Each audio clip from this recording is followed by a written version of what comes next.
Will I be able to see everybody who's talking to me, like you guys or somebody else? Or We can. The people who are joining through Zoom will be able to. Attendees are now in, I believe. Okay. Okay, attendees. Oh, you let the attendees in? I think that's what just happened.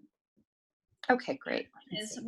I see more. I'm gonna go on mute now, but we're now live on Facebook and we have people joining in. So I think we can begin. Okay, wonderful.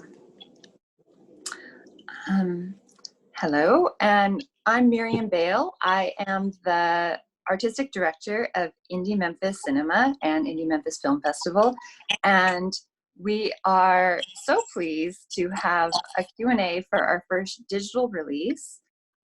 We did a digital release thanks to our good friends at Kino for BacurauQ, and we are very lucky to have the filmmaker, one of the co-filmmakers with us, Kleber, Mendonça, Filho.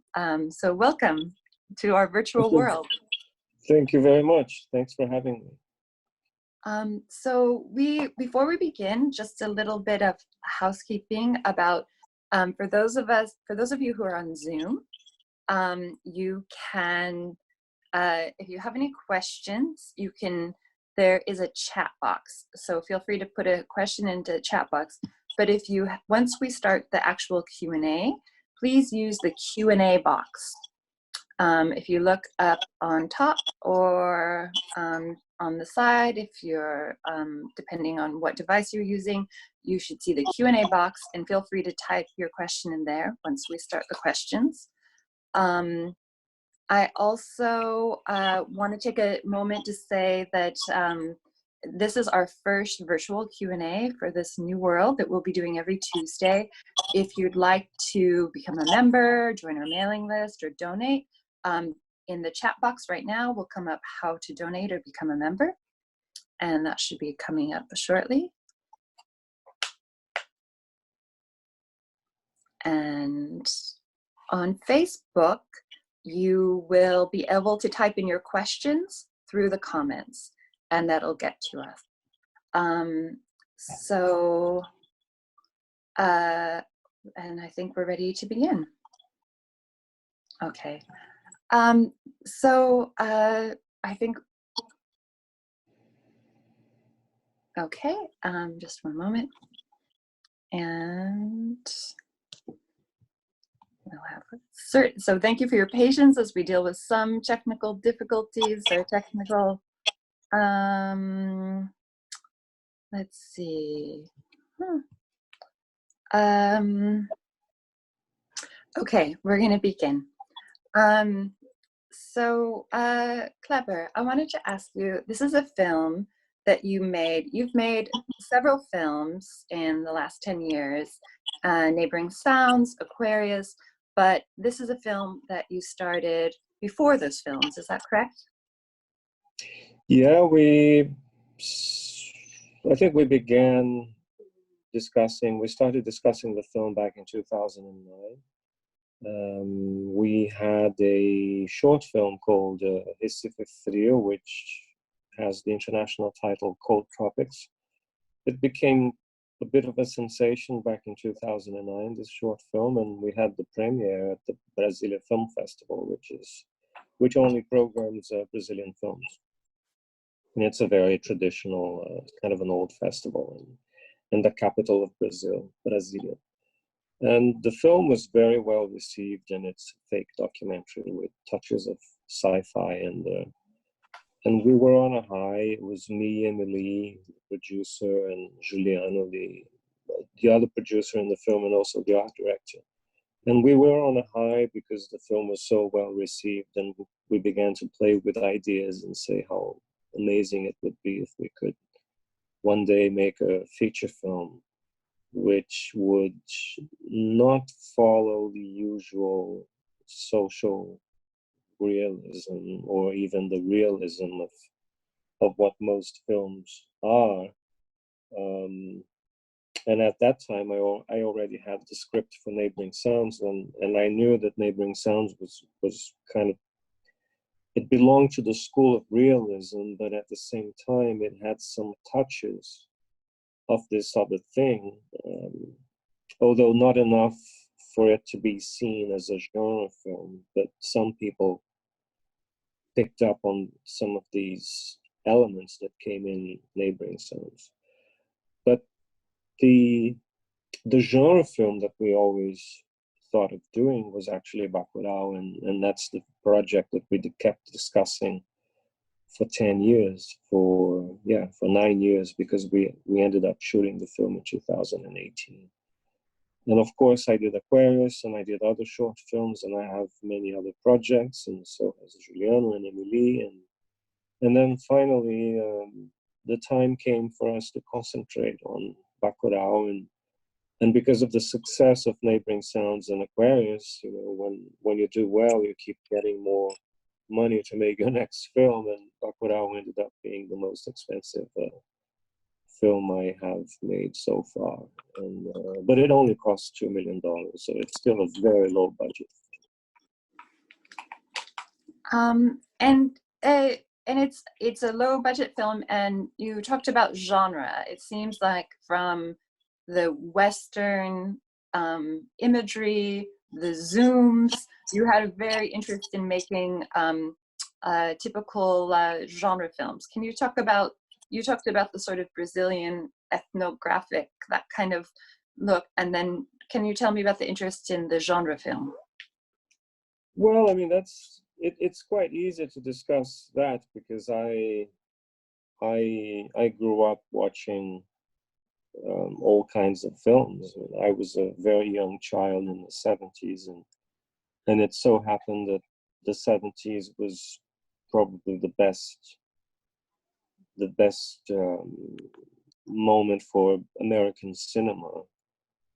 Even if I wasn't old enough to see the adult films at the time, I got to see many of the wonderful films that came out in commercial cinemas as a young child. And then in the 80s, I saw, you know, a lot of VHS and I went to see films in the theaters, and that's what I am. And the same thing for Juliano. Juliano is 10 years younger than I am, so we have mostly the same education, the same film education. Now, of course, we didn't only watch American commercial films. We also discovered Italian films, spaghetti westerns, and Australian films from the 70s, and of course British films, science fiction and genre films. And of course, on top of all that, we are Brazilian, and we have our own legacy of wonderful stories and poetry and literature and cinema. And so at the end of the day, BacurauQ is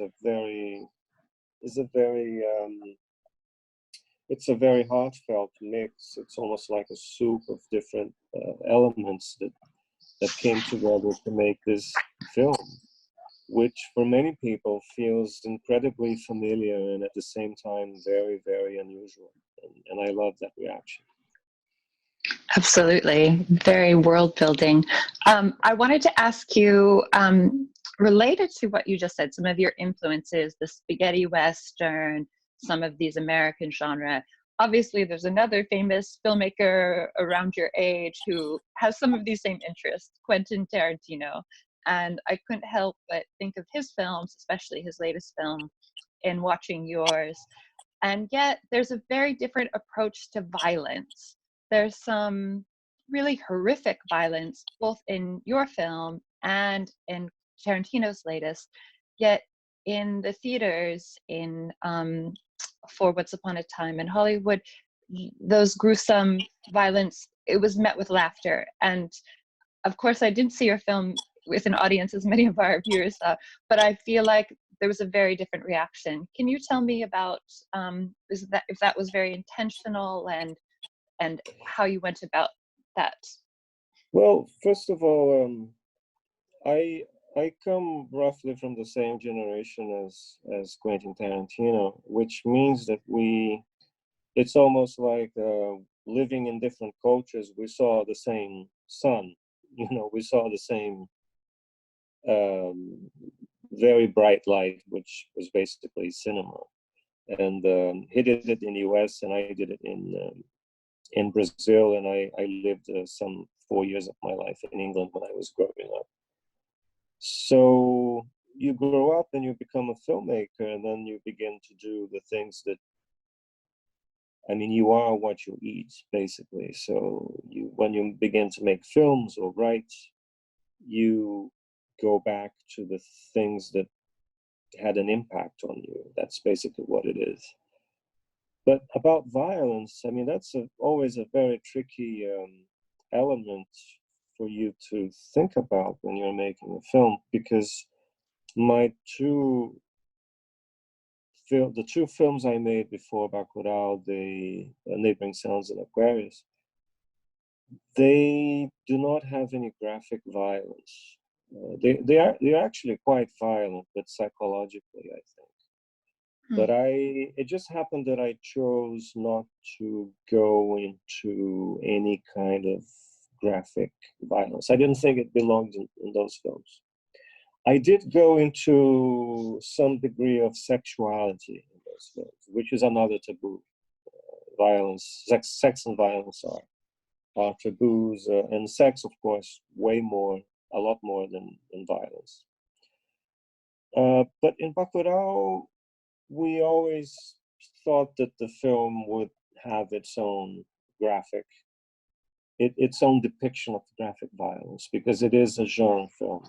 It is a Western. In Westerns, people get shot and people, use all kinds of weapons. Some of it felt, when we were writing the script, that some of it felt like a horror film, and we couldn't quite put our finger on and say this is the horror part of the film. I think it's easier now once the film is done and edited and done, basically. It's easier for me to say, well, this feels more like a horror film. But one thing that we did discuss all the time, me and Julian, was that the violence should never come. I mean, there is two interesting examples. Probably the most violent sequence in the film takes place around the house. So it's like a shack, and two people, they think they have everything sorted out for them. They're carrying weapons and they're supposed to kill a very lonely person. And then something happens, and that's not at all what happens. It's something more surprising and more gruesome actually happens. But what happens afterwards is actually what I think is actually the heart of the scene. You have the would-be victims coming to the people who were supposed to kill them, and one thing they ask them is, why are you doing this? And for me, that was the heart of the scene. Rather than just finishing off that person with an axe or with some blunt instrument, the person says, why are you doing this? Please tell me, why are you doing this? Also, at the end of the film, it was very important that we should never have a celebration. We would never have fireworks and people getting drunk, music. Hey, fuck yeah, we won. Nothing like that. People just look terrible, and they look like they went through a terrible ordeal. And the result of violence is just people just receive it with dismay and shock. So that's the closing images of the film. We have like 80 people in the scene, and everybody has the expression of dismay and shock, which is essentially what happens at the end of any war. There might be some celebration that the war is over, but the price to pay is pretty high. Maybe I tried to answer your question. Not sure I did. No, you did. You talked about the psychological, and you didn't bring up this moment, but I think of that moment at the end where it's asked, do you think Lunga went too far? And yeah. That sort of no, like it's that moment hits very hard in a way that I find hard to articulate, but I think is really a beautiful moment. Coming from a reluctant hero and a reformed killer, asking a doctor or nurse. So the roles are reversed, and I really like that. And it happens a lot in war. Interesting. The roles are reversed. I'm realizing your film, this is probably off topic, but it's your film reminds me of some of the films made by Jacques Cardiff, the cinematographer. Yes. The films he made on his own, those crazy genre films, like the I think it's similar. I think. Do you know those films? Well, yes, I think he photographed The Innocents, the Deborah Kerr. Is that The Innocents? The adaptation of the Shrew? He actually made the films with Powell and Pressburger, but the films that he made on his own, I think, let's see, it's something about mercenaries. I think maybe you haven't seen them, but I'm going to send you off this Q&A recommendations because they're fascinating genre films and really violent in a way that I haven't really seen otherwise. And that last moment we just talked about Teresa and Lunga. I want to ask you, well, this is a two-part question, but first of all, I want to ask about this region. It's obviously not a real place, it's not on the map, but it's based on a region that you're from, is that correct?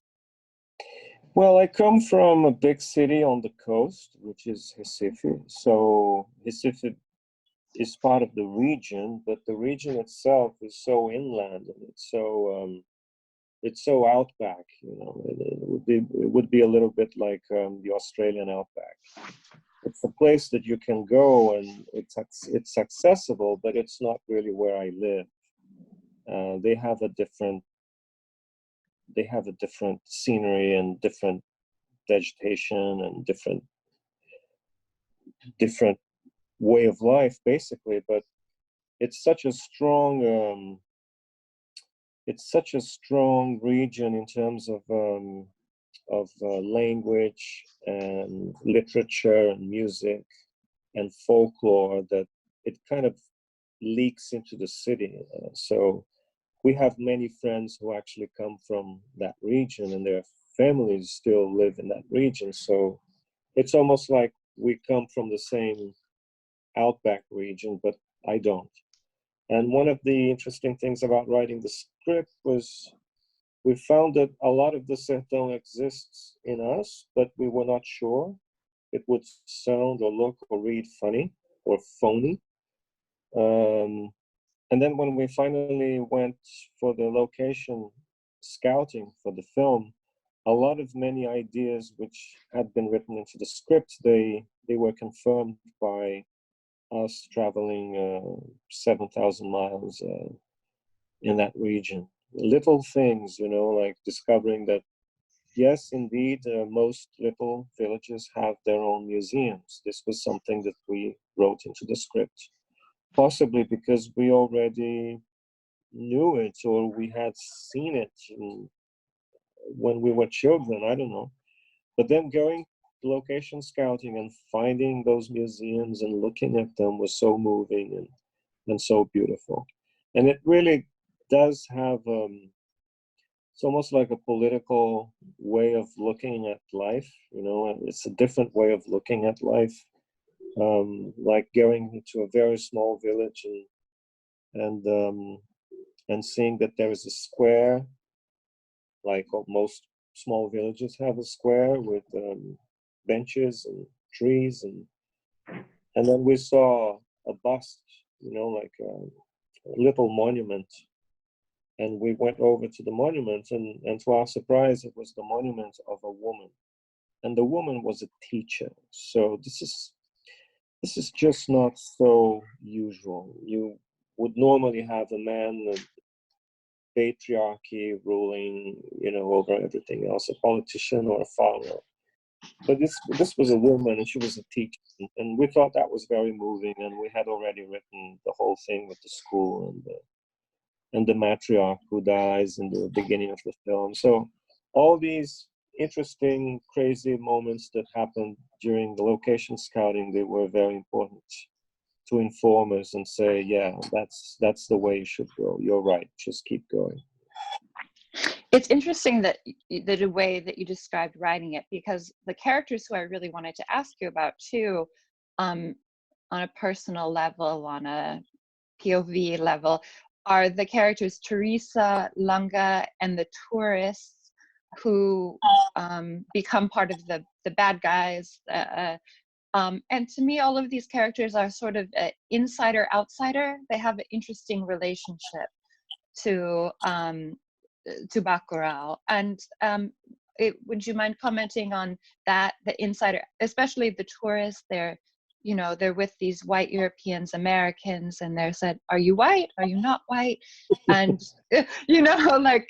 so would you mind commenting on that sort of insider, that sort of, or the outsider returns in the case of Teresa and Lunga? Lunga and Teresa are interesting archetypes because they are the prodigal children who left at some point, and little villages are like that. People leave. And some of them miss very dearly the feeling of being in the village, and it's in their bones. It's something that they feel, and then once they get back, they feel something which is stronger than they are. But then life goes on, and they have to go back to the big city, and that's where life is, and that's where money is, and that's how it works.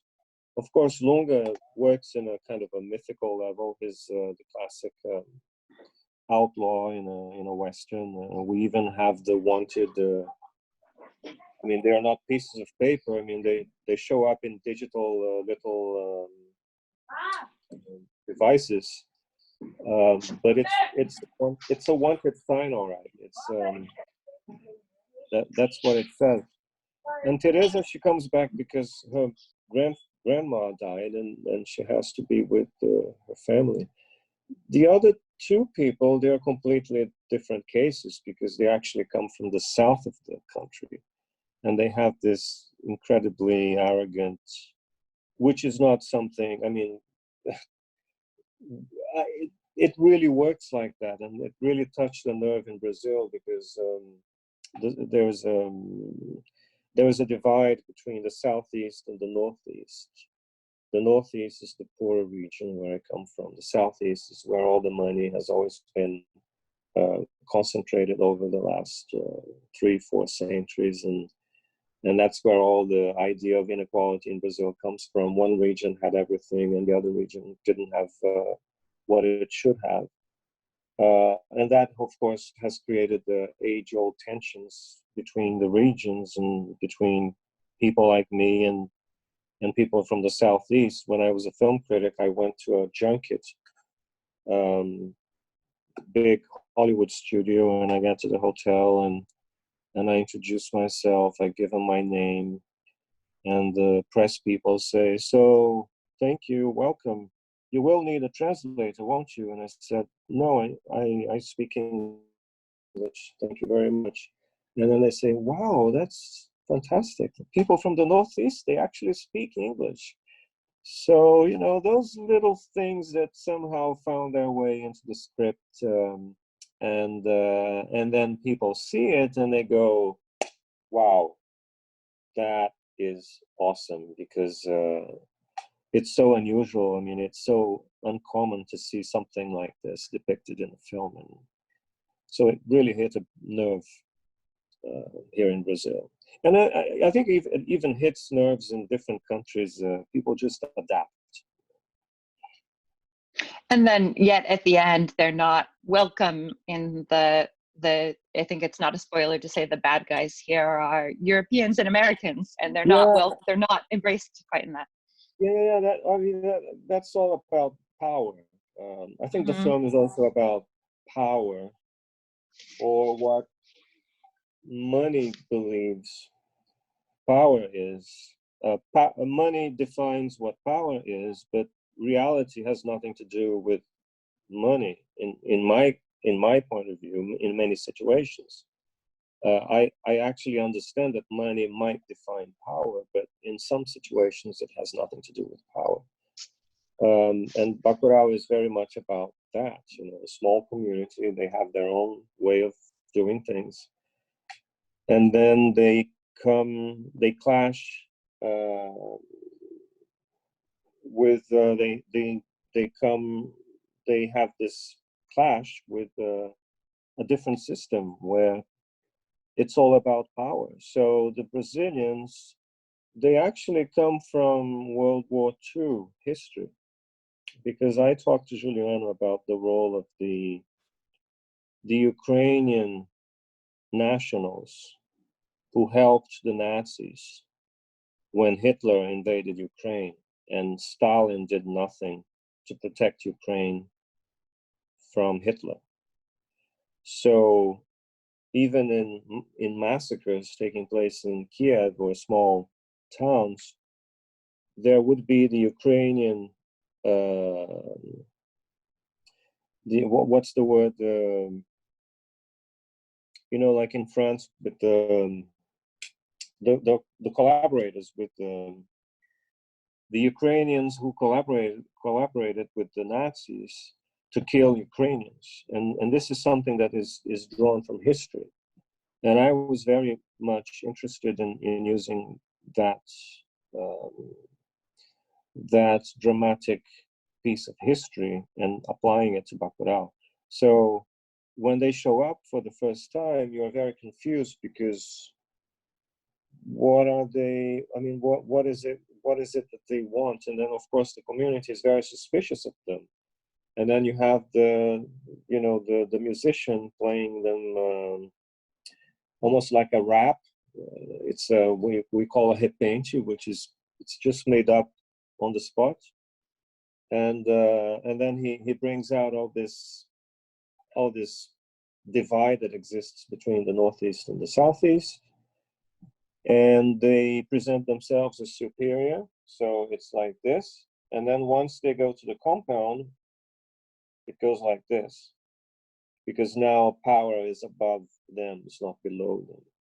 And then later, the people in the compound, they will learn that if they think it's like this, but BacurauQ is actually going to do this. So BacurauQ does not respect the, you know, the dividing lines and the power, and the way the power is used in a normal world situation. That's the big reveal of the film. Interesting. And I was wondering about World War II with the casting of Udo Kier and the mention of the Nazi. That's fascinating. Yeah, I also wanted to. Yeah, that's Go something ahead. else. Yeah, no, that's something else. Well, it is. I mean, World War II, of course. Nazis. Udo is a German. Comes from Germany. Was born in Cologne, and but that was something we adapted once Udo came on board, and the scene was written long before Udo came on board. So it was meant to be played by I don't know, an American actor, could be English, British, and we ended up, you know, with the amazing good fortune of working with Udo Kier, whom I love very much. He's a wonderful, amazing human being. And wonderful. It's a great performance. He's really remarkable. Yeah. I also wanted to talk to you about Sonia Braga, who does a wonderful performance as well. And she was in your last film, Aquarius, in a very different role, absolutely, completely different physically. And but in some ways, not so much. I feel like Sonia Braga in both films is playing an interest in different generations of progress and revolutionary thought, and wondered if you could talk about that. Well, Sonia herself, I mean, this is a fascinating thing to discuss, because, of course, I mean, you can work with great actors who are not interesting as people. It hasn't happened to me yet, and I hope it doesn't, but maybe it will. Why not?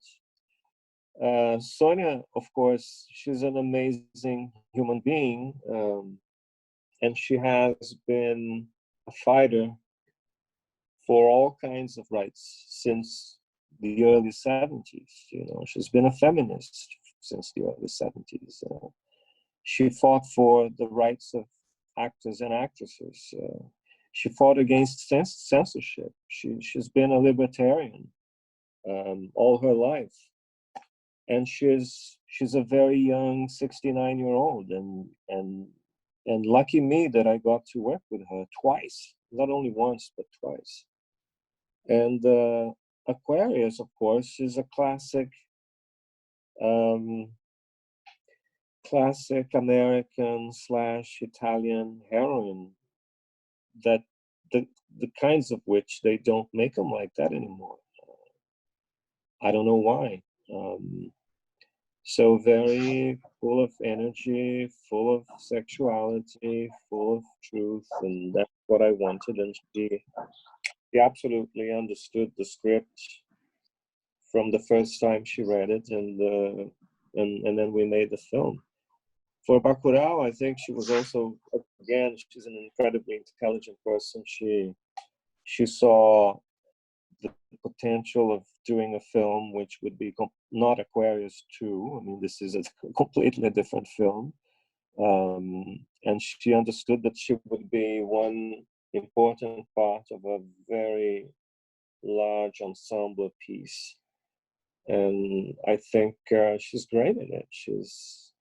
People don't forget her. I mean, she's memorable in the film. And she's a drunk, and she's a lesbian, and she is amazing, and she's funny, and she's tough, and she's emotional, but in a very kind of controlled way.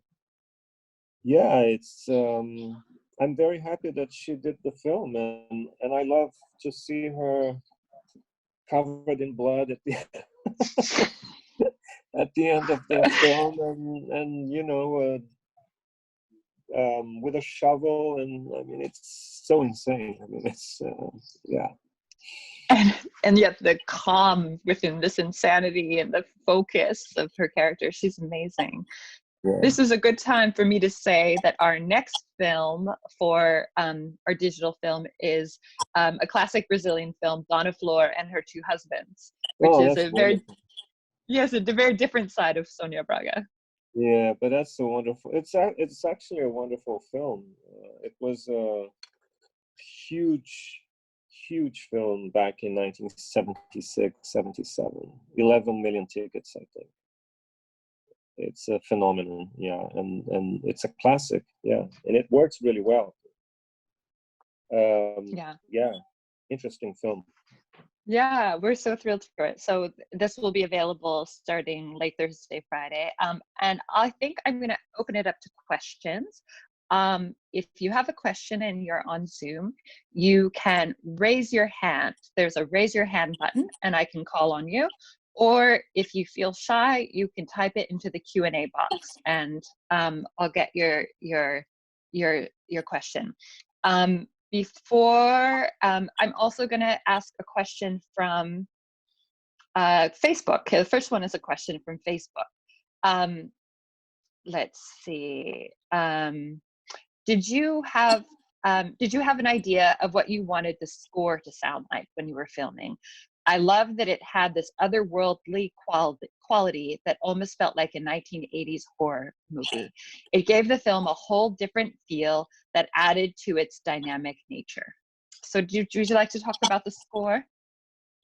Yeah, we wanted the film to sound like, I mean, it might sound silly when I say it, but it's not actually. We wanted it to sound like a movie. Because some scores, they just sound like a score, but not like a movie score. And something happens when you're editing the film and you begin to try out different pieces of music in different scenes. There is something that happens which is pretty amazing when you listen to a piece of music for the first time with a certain scene. You know instantly that it works. And you also know instantly that it doesn't work. And then we had 3 kinds of music for this film. We had the ones composed by Mateus Alves and his brother Tomás Alves Souza. They're from Recife and they're incredibly talented. So that's movie music made for the film, made for some situations in the film. And I'm the one who is more inclined not to use music in many scenes. And Juliano was more inclined to using more music. And then we came to a very friendly and interesting agreement. But I also know that some scenes seem to be claiming for, seem to be begging for music. So you should really watch out for that.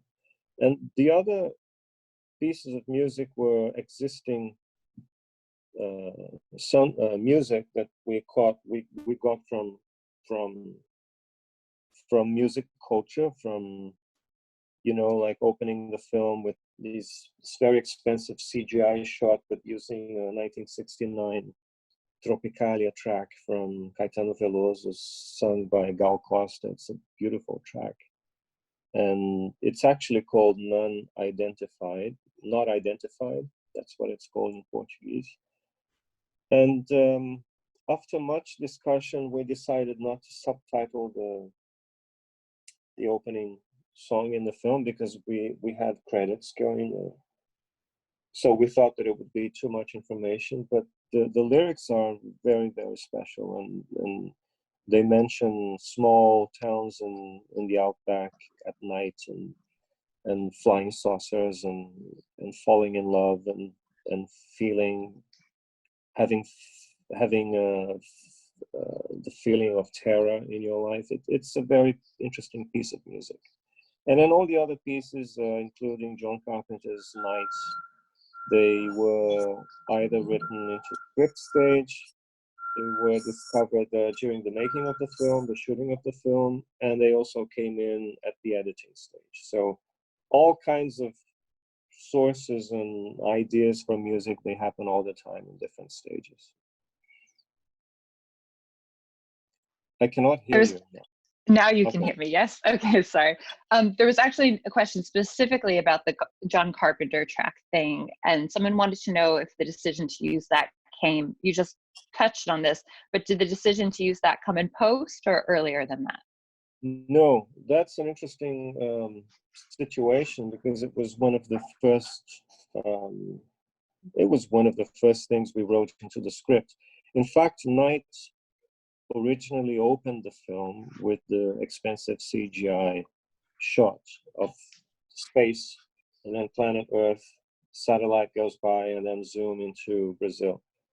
But what we discovered in the editing stage was that when you have an expensive CGI shot, which is very normally associated with Hollywood productions or American films, and then you have an American sound, which is Night by John Carpenter, you end up with something that just looks like an American film. Then I suggested that we move Night to the capoeira sequence, which wasn't even going to be in the film. And I don't think we would have used the capoeira scene in the film if it was just a capoeira scene. But once the capoeira scene was edited, and I think it works really well as an editing exercise.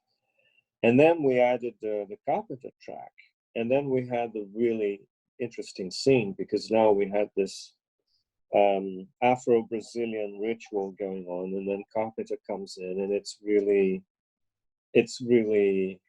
unusual, and it feels great.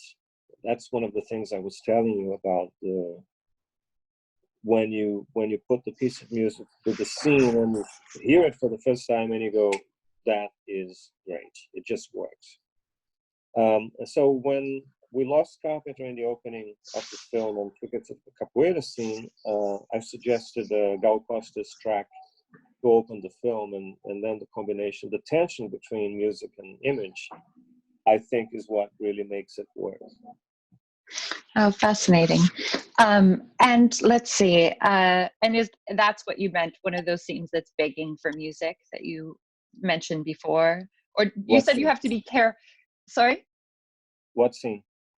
Oh, well, you just mentioned the thing and how, but earlier you said that there are scenes that are begging for music, and you said you have to be careful. And do you mean you have to be careful to listen to those moments, or you also have to be careful to not overscore those moments, or both? Overscoring is something that I'm terrified of overscoring. For example, again, the scene around the house when Damiano is taking care of his plants, and he's completely naked, and he's in love with nature and at peace with nature, and then two people they creep up on him, and they have guns, and me and Giuliano, we always thought that sequence, the whole sequence, should never ever have any music. It should be just all about the viewer at the edge of his or her seat, trying to understand what exactly was going to take place. So that is very much never. It should never ever have music. We never even tried to put any music there. But there was a lot of discussion about adding music to the aftermath of the sequence where the children are playing in the dark. The kids playing in the dark has no music, but the aftermath,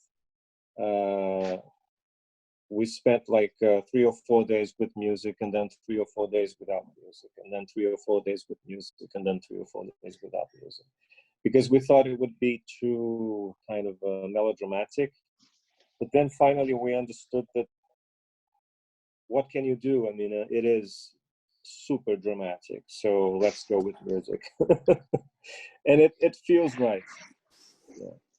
It does. That's interesting. There have been a lot of questions about the music, but for me, what I noticed more were the silences and the pacing, and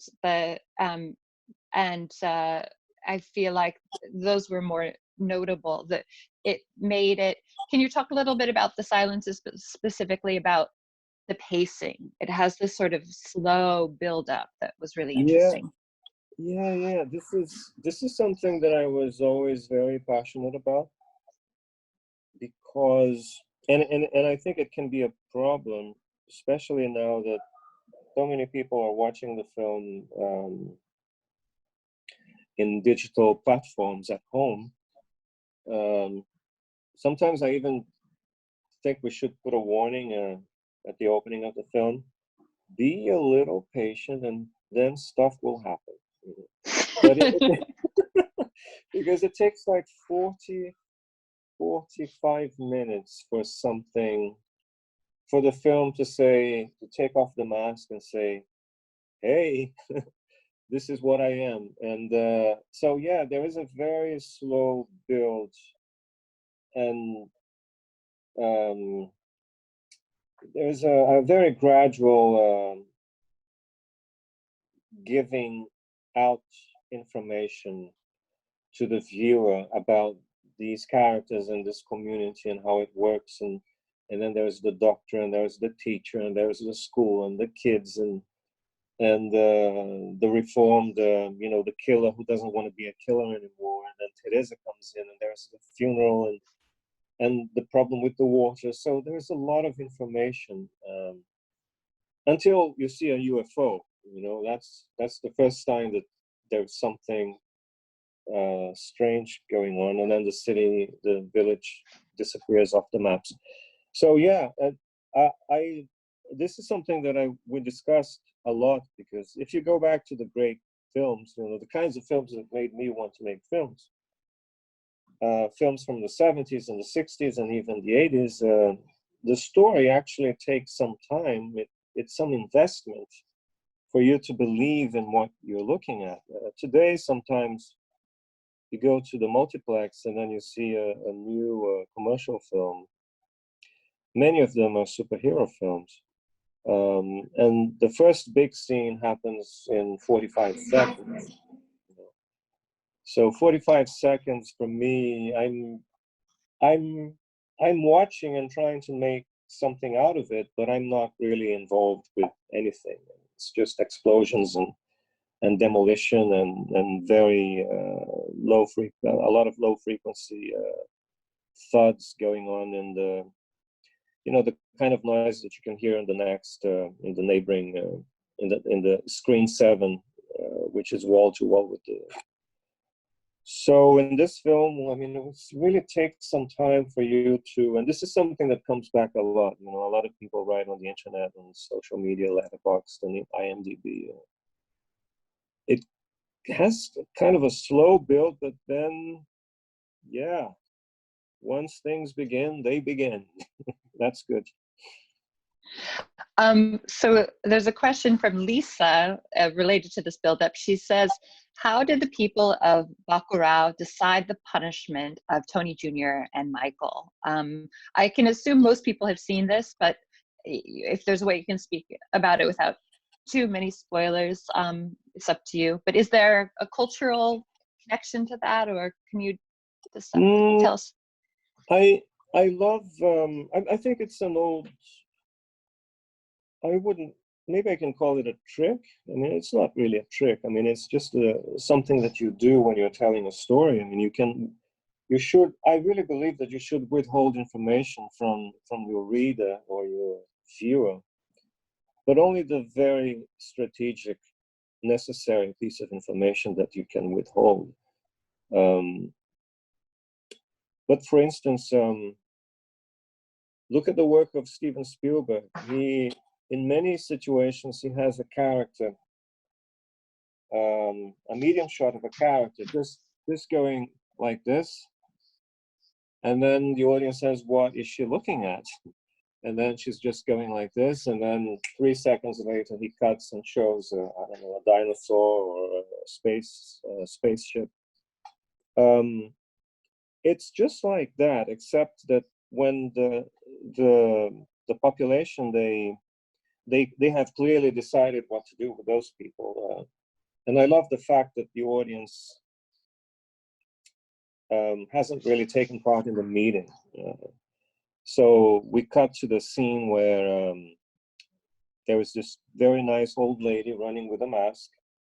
And you ask yourself, why is she running with a mask? And then, of course, you can see all the coffins. And then she finally gets to the donkey, and we see that the mayor is about to be sent off. And then she hands the mask to Domingos Sonobraga's doctor character, who takes the mask and puts it in the mayor's head. So everybody knows what's going on, but you as a viewer, you don't really know what's going on, but now you can see what is going on. And most importantly, I think when Udo's character, Michael, he goes down the steps, I think he knows what's going to happen. I think the whole community knows and understands what's happening. And now, finally, you as a viewer, you slowly understand what's about to happen, even if you don't believe that what you're looking at is what's about to happen. And I think that's a great feeling, that it's extremely rare in books and in films. When you don't have enough information. I mean, imagine how terrible it would be if we had a town hall meeting for them to decide what to do with Udo. So yeah, let's bury them. Does everybody agree? Yes, I agree. So cut to the scene where he's buried. It would never happen in a film of mine. So to answer Lisa's question, it's really about withholding what we believe is the right amount of information. There's a wonderful film from 1973 called The Wicker Man. It's a British film. For those who are watching, and if you haven't seen The Wicker Man, watch The Wicker Man. Not the remake with Nicolas Cage. 1973 version. Wonderful, amazing film. And you as an audience, you spend 90 minutes 2 steps behind the film and 3 steps behind the main character of the film, not knowing what is happening, what is going to happen to that character. And I think it's a wonderful device, storytelling device. And then, of course, at the end of the film, it's like you're in shock because you never saw it coming. It's a great ending. Okay, there's a question from Melanie, and let me see. I wanted to call on her, but I think she's just typed her question. And if there's someone else who's within the chat and would like to answer a question by voice, we would love to do it. Don't be shy. But I'll answer. Melanie wants to know a little bit more about your cast. She said, I'd love to know more about the casting process.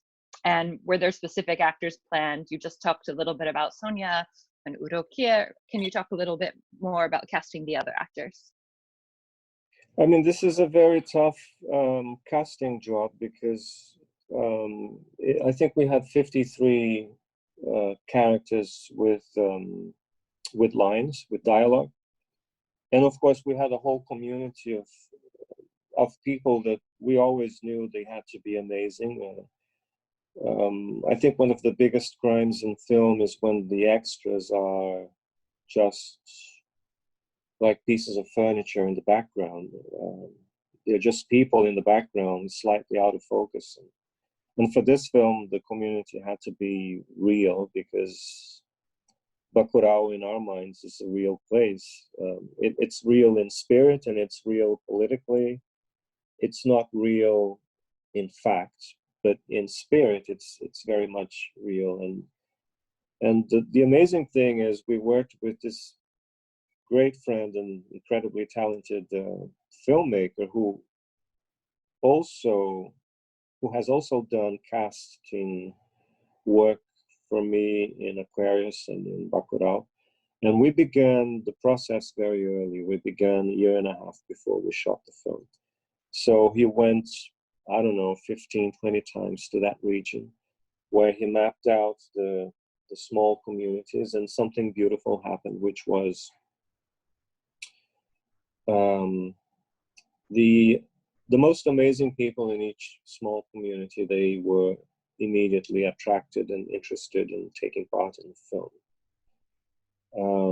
which means that the poets, the artists, the musicians, the actors, the crazy ones, the outcasts, they immediately joined us, and we fell in love with their faces and with their stories and with the way they speak and with the way they are and with their vision of the world. And so we were surrounded by amazing, amazing, amazing people.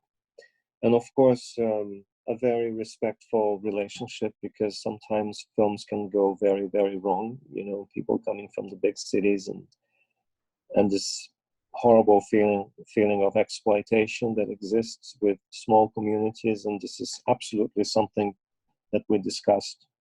And we were very mindful of that never happening in our process. And it was an incredibly rich experience. And sometimes I'm reminded of how lucky we were. Sometimes I'm watching at the end of a screening because there's a Q&A, and I actually sat down to watch the film for the last time in October at the London Film Festival at the Odeon, Leicester Square, amazing movie theater. And I was looking at the final sequence, you know, with maybe 80 people on screen, a widescreen shot. And if you look at all the faces in that shot, everybody's perfect. They are like the best actors and actresses. They're not just extras thinking about they have to go to the supermarket to buy something, or maybe the kids' homework. They're just completely invested in the scene, and this is something very rare in cinema. And then we mixed these people with professional actors from all over Brazil, of all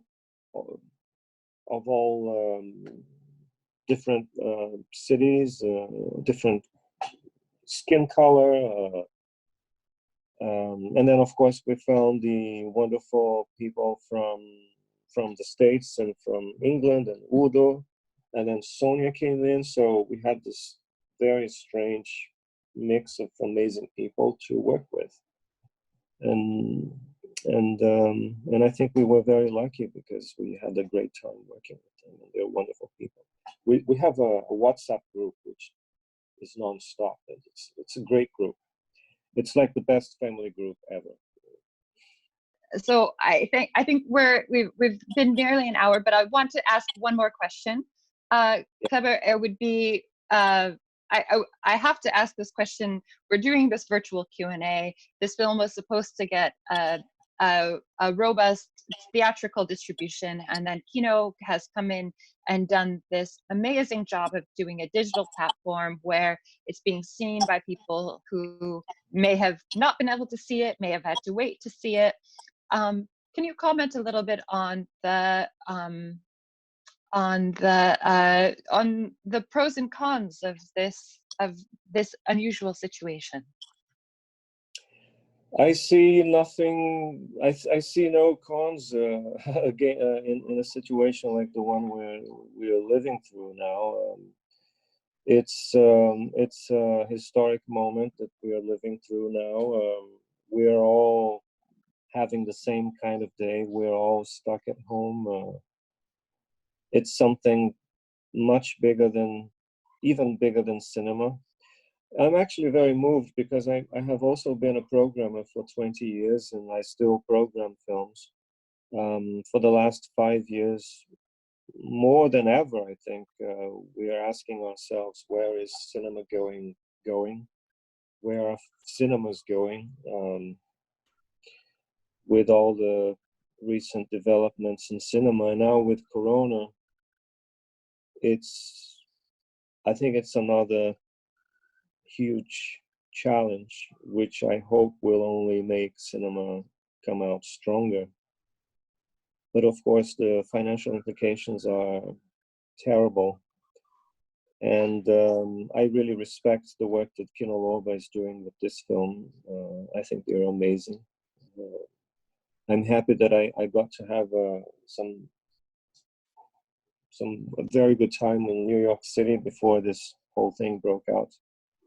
And we had to basically escape from New York and come home because things just got very difficult and tense, and I felt very exposed.